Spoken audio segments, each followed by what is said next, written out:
And what we think as humans is we think we're a separate person in amongst all that, that we're actually somebody that's alive inside this body, and we're in relationship with life.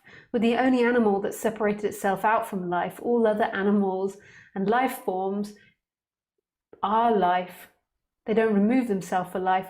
Whereas we think we're in relationship with life and that life gets taken away from us when we die. Whereas actually who we are in every moment always is life. We're life. We're this universe speaking and looking and experiencing. We think we're someone separate, looking and experiencing and conscious, but we're not someone separate. This idea of ourselves simply comes from ideas. So when we were younger, before we got into concepts, so when we were 1 or 2 years old, there was just awakeness, there was just this pure aliveness, and we didn't have a sense, oh, my name is Jenny and I am 2 years old and I want to be a philosopher when I'm older. There wasn't anybody inside there. The child was just experiencing, and then it began to learn who it was, as if that is who it is.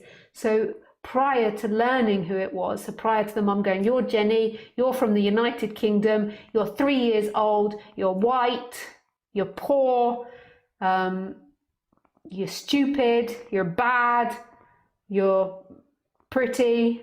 So prior to that conditioning and all those ideas arising, who we were was this awakeness, this consciousness of everything. And this consciousness wasn't separate from all things. There was just experiencing, and it wasn't inside the body. So the baby's not there thinking I'm inside the body and I'm experiencing. There is simply experiencing, and that experiencing isn't separate from everything. And this is who we are. And this is beautiful. But as we as humans evolved to learn to speak, we began to produce this word that says I. So when we began to speak and we invented words, we began to say, I am in relationship with a world out there. I am somebody in here. I am a name. I'm an idea. I'm my actions of the past. I'm my body. I'm my future. I'm my age. I'm my wealth. Whereas that's an idea of who you are, and that's not who you are. But it becomes an energetic contraction in the body. It's repeated so much, it really feels like you are someone inside the body, and you're not someone inside the body. You're life, you're experiencing, your presence, you're this moment. And who you are never leaves. Who you are is always here, always ici, here. Never past or future. You imagine the past and future right here. You imagine who you are right here.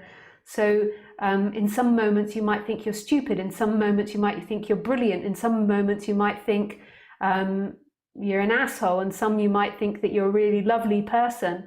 And notice that the idea of you is always changing. The idea of you goes from one thing to another. But this moment, presence, never changes. Ever. It's not changing. It's right here. And this is who you are, what you've always been. And this is what never dies.